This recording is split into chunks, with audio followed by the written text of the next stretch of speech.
So, hello everyone. People are still coming into the room.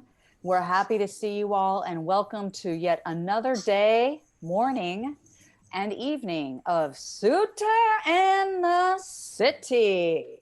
Welcome Coming, back. yep, coming to you live from the Lone Star State of Texas, as well as Stephen. Rochester, New York, That's right. Stephen where is, the fall foliage is stunning. this is what I've heard in my and reports back. I hear that it is stunning, so this is nice. It's nice to hear, especially yeah, in Texas there's no such thing as fall foliage. I think leaves just turn brown, die in fall. Well, we So have a special Halloween poem to read, which I guess people might have to use their imagination if they are not in a fall foliage location. okay, that's fine. We're in different hemispheres and people experience, climates differently. Share I'm going to share my screen so that Stephen, you can read this poem. And do you want to tell us a little bit about our poet for tonight, Stephen? Well, I have to say I don't know a ton about Louise Glick, except the most famous thing, which is that she has just been awarded the Nobel Prize for Literature, which is a pretty stunning and wonderful thing. A great American poet from Long Island, New York, who now lives in Cambridge, Massachusetts.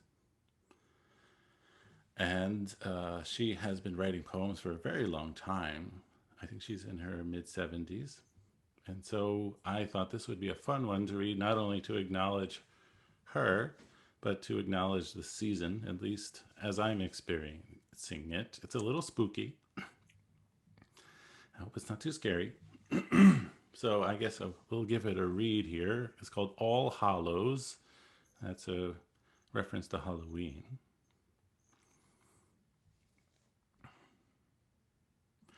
Even now, this landscape is assembling. The hills darken. The oxen sleep in their blue yoke, the fields having been picked clean, the sheaves bound evenly and piled at the roadside among cinquefoil as the toothed moon rises. This is the barrenness of harvest or pestilence, and the wife, leaning out of the window with her hand extended as in payment, and the seeds distinct gold, calling, come here, little one. And the soul creeps out of the tree. Well, that's a pretty spooky poem. I think it's spooky. It's It's spooky. it's kind of giving me shivers a little bit. The soul creeps out of the tree. Hmm. It makes me think of the tree spirits when the monastics went to the forest to do meditation and they were so scared because of the tree spirits. And that's when the Buddha taught them the Metta Sutta to allay their fears during the night. Absolutely. Right. Well, we have some more interesting poems today because we're looking at a section of the Samyutta Nikaya, the connected discourses of the Buddha. The first section, the first large section of that collection, which is called the Suttas with Verses. And we're looking at a section of that section, a subsection called the Kosala Samyutta or the Kosalan Samyutta. And as we've been talking about, this is all about the king of Kosala and about King Pasenadi and about all the kinds of worldly endeavors he does.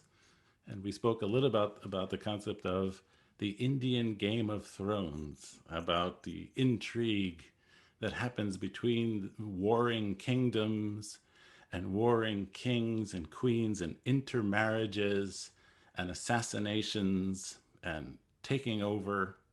It's all very dramatic, and it's very interesting to think about the Buddha existing in this kind of landscape, a landscape of really tremendous violence and intrigue. And in fact, this sutta that we're looking at today, a rather odd sutta, I might say, is kind of about spies. So it seems very topical. Wait, but don't give it away yet, Stephen. Maybe people Okay, haven't read it yet. You have to let them get the punchline on their own. that was just a trailer. Yes. Okay. Okay. Okay. You might have gone just a little bit beyond trailer, but that's okay, Stephen. I still Spoiler think alert. we don't Sorry. want to spoil. No spoilers. I agree with you though, Stephen, that I'm really enjoying in particular this section of readings that we have because of the Indian Game of Thrones, as we so like to call it, and because of the incredible, as you say, the intrigue that goes on and the violence. I mean, I still can't get over Bimbisara being killed by his own son, for goodness sakes, and dethroned. Yes. Shocking, shocking. I mean, like really, really shocking. So, and it's funny, as we're about to read this, I feel as though in this era, if the Buddha were here and he were speaking with King Pasenadi, and people had gotten wind that King Pasenadi had given one of his daughters to the killer of another king, how people would take that. Yeah, well, If that's at least what the stories tell us has happened. I don't Yeah. know, people here might cancel the Buddha. I might be like, "You're done. Me too. Time's up." So it's interesting, things kind of keep happening and they're the same thing. It's interesting. So why don't we go for reading this? Yeah, I just wanted to say, just to avoid the spoiler, but just to mention, because I think it is so interesting that to sort of observe how the Buddha does his teaching in this very sutta. Because I think he's confronted with some rather poor behavior, or at least one might construe it that way, and to see how he engages with this king. Because, as we've been saying, the Buddha did not shelter himself away in a monastery full time, but he had a whole career of teaching all kinds of people, including heads of state. So, in a way, we might say that he was politically active because he hung out, or at least spent time talking to kings and queens, heads of state. And so it's very interesting for me, at least, to see his technique, at least as presented in this text, for teaching Dhamma, to teaching people who, I think you can't just walk up to a king and say, "You've got it all wrong. You're a fool." You have to do it very skillfully. And so I'm excited to read this together and see how he goes about doing it. Okay. So can we have a show of hands for people who would like to read? We have quite a bit tonight in front of us. This next section called the 7 Jaṭilas. By the way, we're waiting for people to raise their hand, so please raise your hand if you'd like to read. For those of you who are wondering, the Jaṭilas, that means those with the matted hair. Why is their hair matted? Well, because they are wandering ascetics who, they don't have their Perel shampoo or whatever it is that people use. And so their hair is kind of dreadlocky. Yeah, we have confronted with a whole sort of spectrum of spiritual practitioners of various stripes here, and that's one of them. The That matted is one hair of them. ascent. Yeah. So let's get to it. We have Brahman Levi. And if you could just do the first 2 paragraphs, Brahman, that would be great. And then after that, we have Ayavimala and then Diane. 7 Jaṭilas. On one occasion, the Blessed One was dwelling at Savatthi in the Eastern Park in the mansion of Megara's mother. Now, on that occasion, in the evening, the Blessed One had emerged from seclusion and was sitting by the outer gateway. King Pasenadi of Kosala approached the Blessed One, paid homage to him, and sat down to one side. Now, on that occasion, 7 Jaṭilas, 7 Nigantas, 7 naked ascetics, 7 one-robed ascetics, and 7 wanderers with hairy armpits, long fingernails, and long body hairs carrying their bundles of requisites, passed by not far from the Blessed One. Thank you so much, Brahman. So we have a lot of spiritual seekers here. As mentioned, the Jaṭilas were a sect that had the matted hair, and the Niganthas, Stephen, they were They were what we would call today the Jains, and they certainly still exist today. They do indeed. Okay, Aya Vimala, if you could take the next two, please. Then King Pasenadi of Kosala rose from his seat, arranged his upper robe over one shoulder, knelt down with his right knee on the ground, and raising his joined hands in reverential salutation towards the 7 Jaṭilas, 7 Niganthas, 7 naked ascetics, 7 one-robed ascetics, and 7 wanderers, he announced his name 3 times. I am the king, venerable sirs. Pasenadi of Kosala, I am the king, venerable sirs. Pasenadi of Kosala. Then, not long after those 7 Jaṭilas and all the others and 7 wanderers had departed, King Pasenadi of Pasenadi. Pasenadi okay. of Kosala approached the Blessed One, paid homage to him, sat down to one side, and said to the Blessed One, "Those, venerable sir, are to be included among the men in the world who are arahants, or who have entered upon the path to arahantship." Thank you so much for that, Aya Vimala. The next 2 paragraphs, Diane, please. Great king, being a layman who enjoys sensual pleasures, dwelling in a home crowded with children, enjoying the use of Cassian sandalwood, wearing garlands, scents, and unguents, receiving gold and silver, it is difficult for you to know these are arahants, or these have entered upon the path to arahantship. It is by living together with someone, great king, that his virtue is to be known, and that after a long time, not after a short time, by one who is attentive, not by one who is inattentive, by one who is wise, not by a dullard. Okay. All right. And then we have Jean. I'll read. Okay. So first Jean, she has her hand up, and then we'll have Sue-Ann. Okay. Thank you. So Jean, I believe we are right here. Next 2 paragraphs. Okay. It is by dealing, excuse me, with someone, great king, that his honesty is to be known, and that after a long time, not after a short time, by one who is attentive, not by one who is attentive, by one who is wise, not a dullard.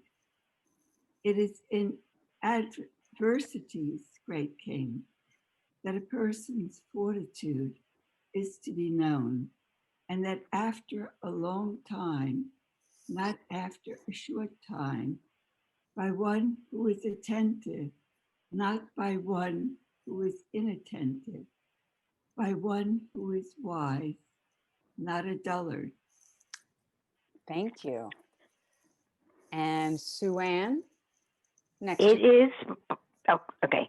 It is by discussion with someone, great king, that his wisdom is to be known, and that after a long time, not after a short time, by one who is attentive, not by one who is inattentive, by one who is wise, not by a dullard.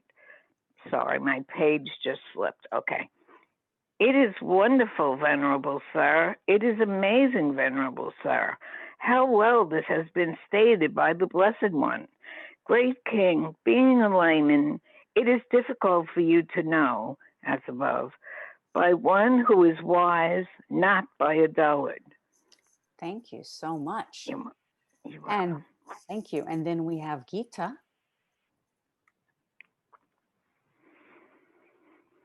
Gita. Okay, yeah, I'm here. Can you hear me? We can.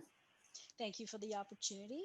Thank you. These venerable sir are my spies, undercover agents, coming back after spying out the country. First, information is gathered by them, and afterwards I will make them disclose it. Now, venerable sir, when they have washed off the dust and dirt and are freshly bathed and groomed, with their hair and beards trimmed, clad in white garments, they will enjoy themselves, supplied and endowed with the 5 courts of sensual pleasure. Then the Blessed One, having understood the meaning of this, on that occasion recited these verses. A man is not easily known by outward form, nor should one trust a quick appraisal. For in the guise of the well-controlled, uncontrolled men move in this world. Like a counterfeit earring made of clay, like a bronze half-pence coated with gold, some move about in disguise, inwardly impure, outwardly beautiful. Well, thank you, Gita. And I Thank have, you. thank you. And I have to say, was King Pasenadi deceitful? Did he suggest to the Buddha that these holy men that we just saw, who were in actuality his spies, is he saying that they are on the path to arahantship? I mean, what's going on here, Stephen? It's so crazy. It is kind of crazy. It would actually seem to me that perhaps he is kind of saying, one has to wonder that these two men, of course, would be traveling with retinues. They wouldn't, this might not have been a private discussion. And maybe that the king is saying this for the benefit of the surrounding people, but it almost kind of seems to me that he's trying to trick not only the people he's spying on, but the Buddha himself. That he's kind of going along, he's at first he acknowledges and sort of bows down to these fake spiritual practitioners Right. by saying his name, which I take it to mean a sort of offering of respect for the fake spiritual people. And then he says to the Buddha that with this thing about that they're on the entered the path, or even in fact arahants themselves, as if he might think the Buddha would be tricked in that way, which I think all of us find a bit implausible.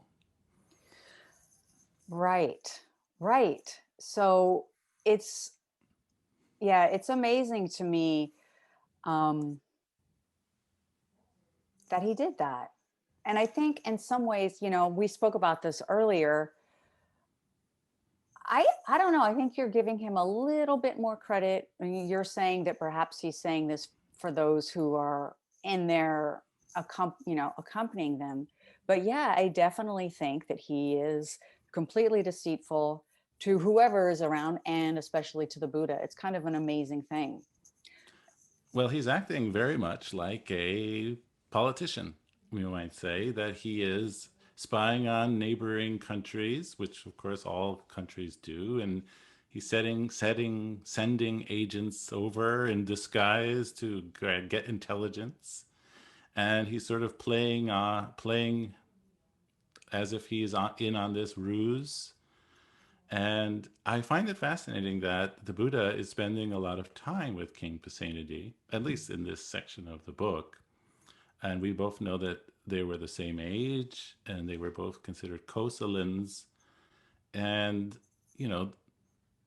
as I mentioned before, it's fascinating the way or the mode the Buddha chooses to interact in this sutta with the king.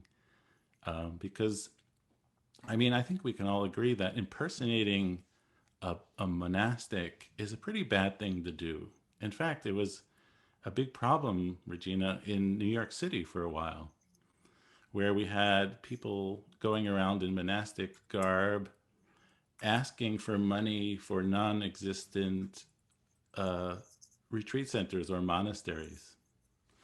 And so, what do you think?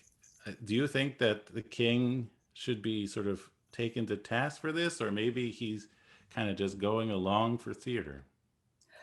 Oh, well, I definitely think he should be taken to task, and I think that he is taken to task. And I think he's taken to task even upon this, you know, King Pasenadi acts as if he's telling the Buddha, hey, these aren't holy people, these are spies. I'm going to think that with the Buddha's Dhamma's eye, that he already knew that. But, you know, here the Buddha is talking to him and he's saying, he's speaking in generalities, right? He's saying a layman.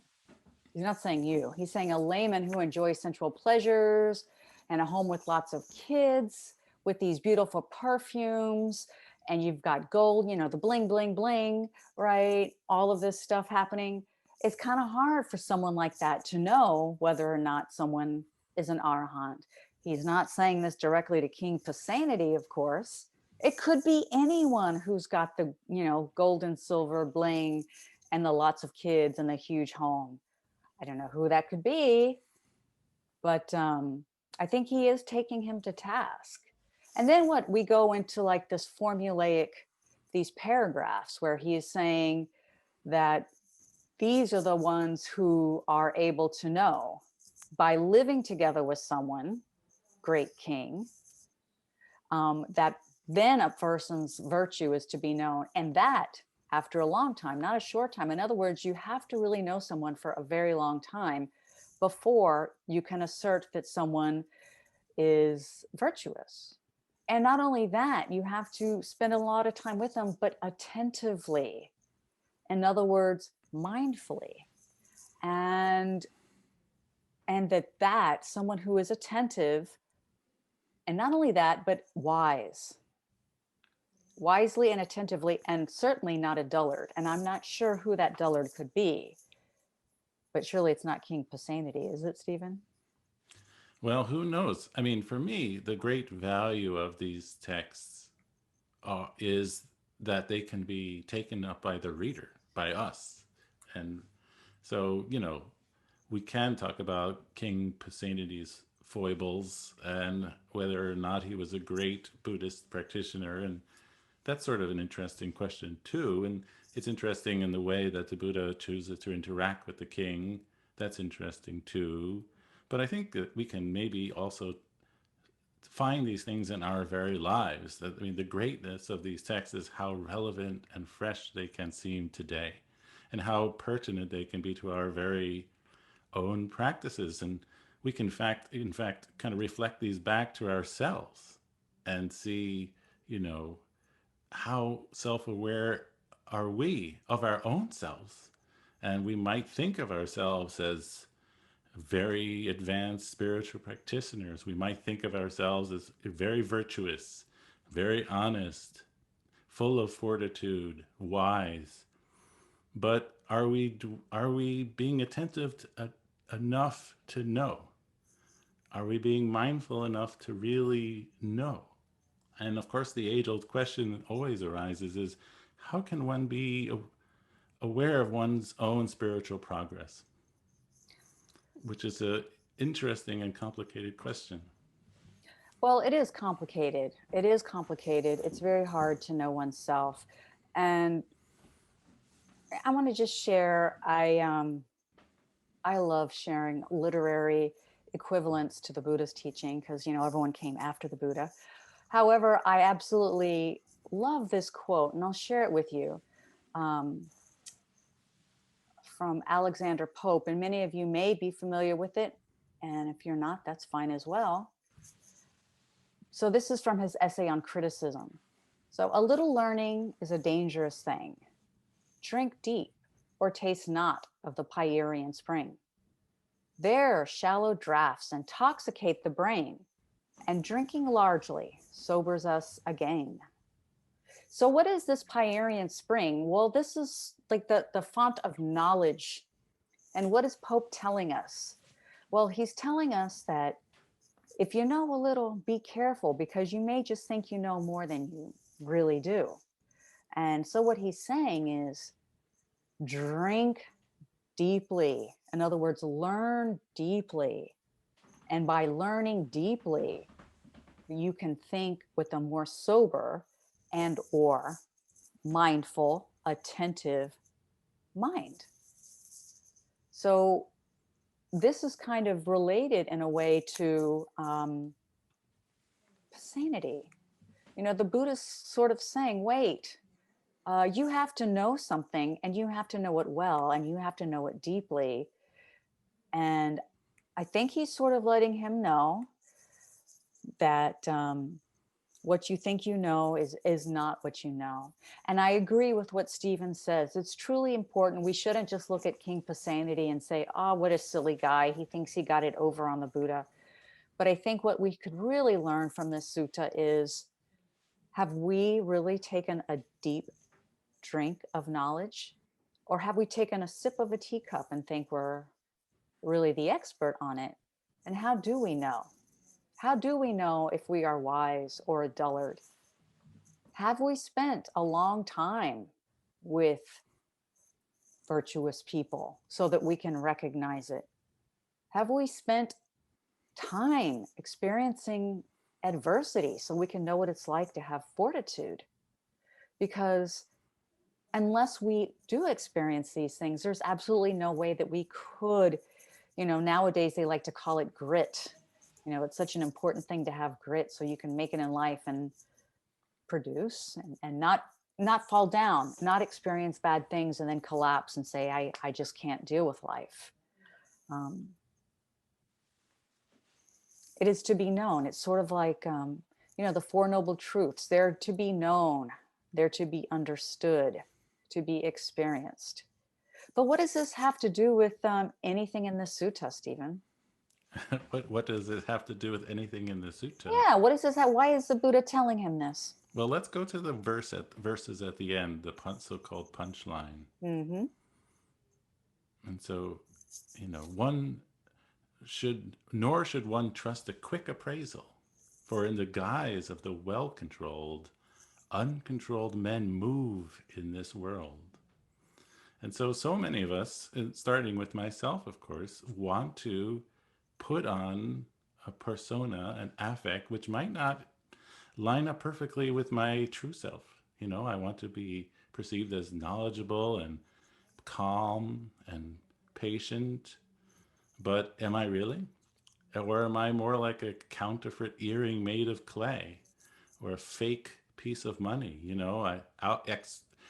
Inwardly impure, outwardly beautiful. How much energy do I even want to put into creating a fake shell to the world and sort of spend more energy on that rather than purifying my own mind? I can see that in myself, fairly often. It's very important for me to be perceived a certain way. And I want to be around certain people that seem a certain way. And we all know that the way we are in society today, and of course this is certainly nothing new, we make very rapid judgments about people just by looking at them. Just by glancing at someone, we have made a whole list of assumptions about that person, which is probably not so fair, but it's almost unavoidable. And I think it's also something interesting to observe. It is interesting to observe. I don't know the exact statistic, but I've heard that when one goes on an interview, almost like the second they walk in through the door, the interviewer knows almost immediately, okay, is this person is yes or no? And then it goes on from there. It's this immediate experience of the individual and judgments made from that. Absolutely. I also wanted to mention, I just love the end of the prose, the text portion. It says, when these spies come back and they'll get all cleaned up, they will enjoy themselves, supplied and endowed with the 5 chords of sensual pleasure. So, they'll get their reward. So James Bond, comes back from his mission and he gets the champagne and the girl and the fancy car and life is good. And we all sort of rejoice at the end of the movie. And it seems to be exactly what we're seeing here. That, these were most certainly not what we might consider advanced advanced spiritual practitioners, right? And it's very fun to want to think of ourselves as a super spy, a man of mystery, but that's not really what the Buddha was asking of us. It's definitely not. And it's interesting too to me, because it's almost as if these spies take on many disguises. The first disguise is that of the spiritual wanderers, the spiritual seekers. And then of course they're going to clean up all of their dust, and then they're going to make this very handsome James Bond, appearance, which is also is also counterfeit. And then of course we saw King Pasenadi bowing to those spiritual seekers who weren't spiritual seekers. So there's a lot going on about how we present ourselves. How is it we know who's virtuous? How is it we know even who would be a good teacher to follow? There's And certainly a lot of pitfalls regarding that, for sure. right. And then going back to what you said, Stephen, which I think is of utmost importance in this reading, the idea of how we present ourselves. And this is not about self-flagellation, but it's like, do we present a pretty outside but have a not so pretty inside? And also, are we able to put ourselves in other situations so that we can have this sense of empathy, so that we can have fortitude, so that we can know true honesty? These things have to be known. It's sort of like what we were saying with Queen Malika. And I know one of the things I had suggested that we look at was, are you treating yourself as the most loved in the world? If we don't treat ourselves with this degree of inner kindness and love, it's not going to show in the world. It's going to, one can only be in this disguise for so long. Maybe you've seen someone who seems really, really nice, but as soon as they open their mouth and they start talking, you're like, oh my goodness, where's this person coming from? Or maybe you yourself have done that. I know I certainly have. So what's the question here? There's many questions. Have any of you found yourselves perhaps looking to be attractive on the outside, but not so much on the inside? Or are there some people who reading may relate to not knowing adversity, or perhaps have had very comfortable lives and so don't really know what it's like to live a renunciate life? It takes great self-reflection, and I'm wondering if anyone here would like to share with us something related to that.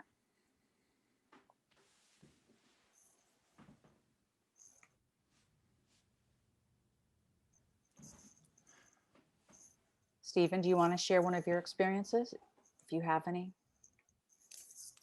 Well, I can say that it's definitely, I have experienced occasionally in my life when I've tended to put people on pedestals, which is, I have to say, my decision, my wanting to kind of view a person in that way. And then it turns out that that person can never live up to those expectations which I created. And then I become disappointed. And so it's all sort of my problem, because I've invented a role for a person that they might not have even thought of themselves. And I've invented a list of qualities that I decided that they need to have. And then when I find out that that person is just kind of a regular person, I'm disappointed. Mm-hmm. But I would say that this is all sort of my fault in a way. I wouldn't blame the other person, because it's a type of wanting. It's a type of desire, which really shouldn't be there. Thank you for that. I'm sure many of us have experienced that. It's almost a silent demand of, this is what I want you to be, meet those expectations. It's somewhat unfair to the individual. An Fong, I see you have your hand up. I just want to share my experience about how I discover the ugly side and the unwholesome side of me that I don't want to face. Because I raised in the Asian country, you always have the expectation you have to please your parent and fulfill your parent expectation, and that carry on with to my adulthood as well. So when I have depression, that's when all the things that I don't want to see come out. And it's kind of a blessing to have depression because you started to face my dark side. And from that, at first I don't know how to deal with it, and it's really suffering. I couldn't sleep for a week and on the medication and all that. But over time, I guess maturity or having self-reflection, I realized that seeing my dark side and embracing it is a good thing, and be kind to myself. So when now I see like girls or like people who are in the Buddhist tradition and say, "Oh, I don't have that. I only wish good thing for people." It's like as if they don't have any pain at all. And I just realized, okay, kind of okay. I've been there, done that. You have a long way to go. It's kind of a judgment, but that's just yeah. Sorry. Thank you so much for sharing. I really appreciate that. I mean, that was such a level of self-honesty, and it's really appreciated. And yeah, I love what you had to say about accepting the shadow side, as Jung would call it, or the dark side, if you will. It's really is so incredibly important, because unless we do that, well, there's always going to be that split. We have to make peace with that and get to know that side of us. And once we do, I think it opens up so much knowledge about ourselves and about humanity in general. So thank you so much for sharing. I'm wondering if anyone, because I found this sutta so odd, so I'm wondering if anyone, when they read this text, might have taken away something completely different from what we're talking about as of now. If anyone read this in a very different way. Great. So we have two hands so far, one from Brahman Levi and one from Ayavimala. So I thought, and I don't know if this is feasible. And first of all, I love what both of you said about the interpretation. I wonder if they have a friendship and they kind of poke fun at each other, and that and that if we can take it humorously, the Buddha says, "I'm on to you. I know what you're doing here." And even at the end, if you go down to those last two verses, he's saying, "Okay, you have these spies and so forth, and like you." But even doing that, this doesn't cut it. That yes, so you're a wealthy king, but what do you know, kind of thing. But still saying it in a somewhat loving way, and then the whole thing, in light of what the two of you are saying, sounds like a teaching on Sakaya Ditti, and especially with what Stephen just said. Thank you. I love that what you said. That it's sort of like almost like a running joke in a way that these two are foils for each other. Yeah, I just find it fascinating. It not only in this instance, but how the Buddha sort of takes on societal ills. He actually is not so dogmatic often. He doesn't just say treatment of women is outrageous, but he ordains bhikkhunis. He doesn't say, this caste system should be tossed into the Ganges. It's terrible. He doesn't say that, but he redefines what the Brahman is. He doesn't say spying is terrible and, this worldly life should be discarded. He doesn't tell that to the king. He gives him these verses, which are very evocative. And I think it's just an interesting thing to note how the Buddha addresses the problems of society. Thank you. Ayavimala? Thank you. Thank you. Well, I agree with a lot of what Brahman said about but what I see in it too is the Buddha's speech is so impeccable. He's like a perfect politician. because he sees right through, he realizes that, but he turns it into a talk about what he really wants to get to, but he doesn't offend the king. He doesn't call him on his lie, and he doesn't make the king angry for doing that. And he gets to make a point that shows the king that he knew exactly what was going on, and make a good point about society in general, and maybe the king too at the end. So I see it like he's just a perfect politician that way. It's there's also these two male egos kind of duking it out in a I think it's funny. But I don't think it was I don't agree so much that it's humorous between the two men. I think they both think, I mean, but I think too the Buddha's speech is just so perfect that he doesn't answer in a way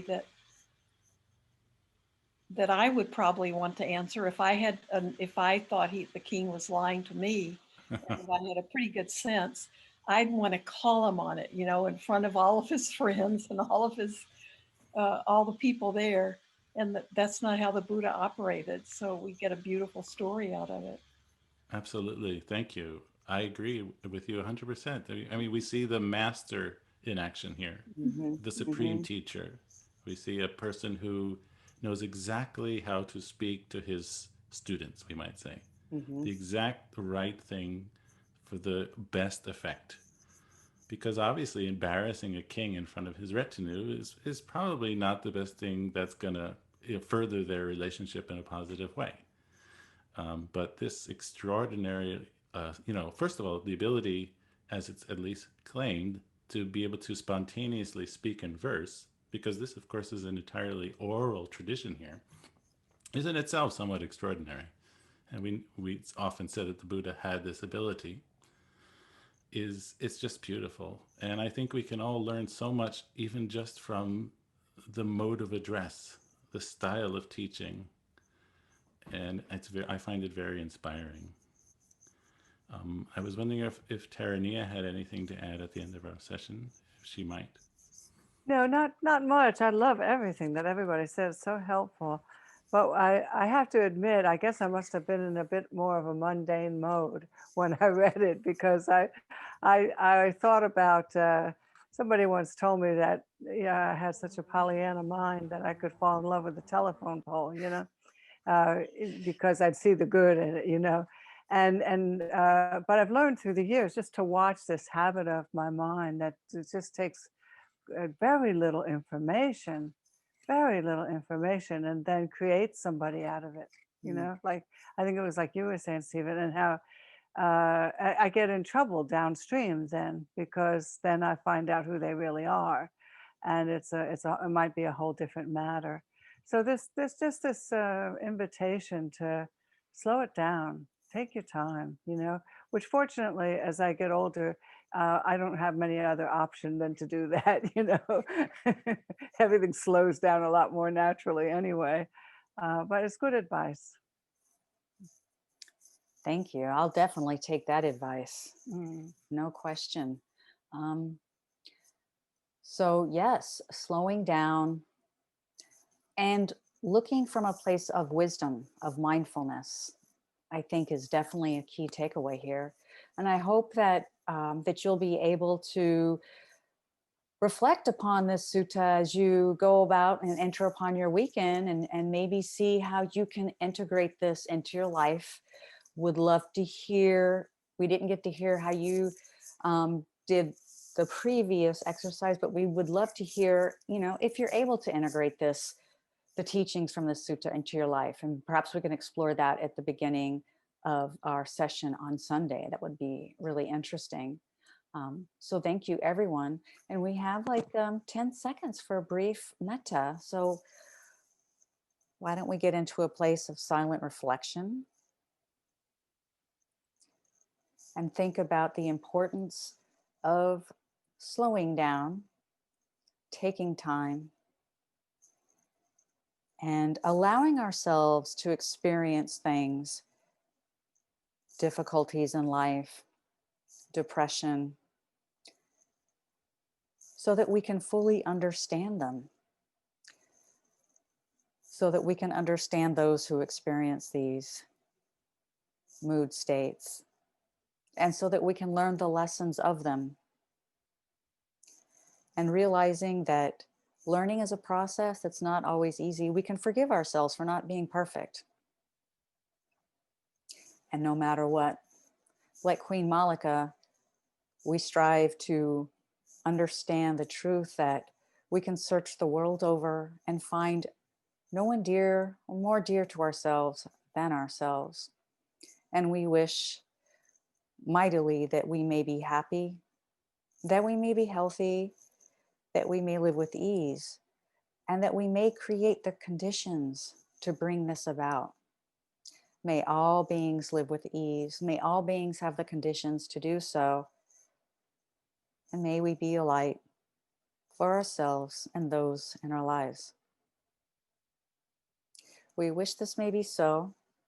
And until next Sunday, everyone, have a wonderful, wonderful evening or a wonderful morning, wherever in the world you are. We're thinking of you, and we look forward to seeing you again at Sutta in the City. Thank you Thank so you. much, everyone. Thank you. Thank Thank you so you. much. Thank you so much. Good night. Thank you. Thank Be you. safe. Thank Night, you, everybody. everyone. Take care. Bye-bye. Thank you. Bye. Bye. Bye, Bye. everyone. Take care, everyone. Sadhu, sadhu, sadhu.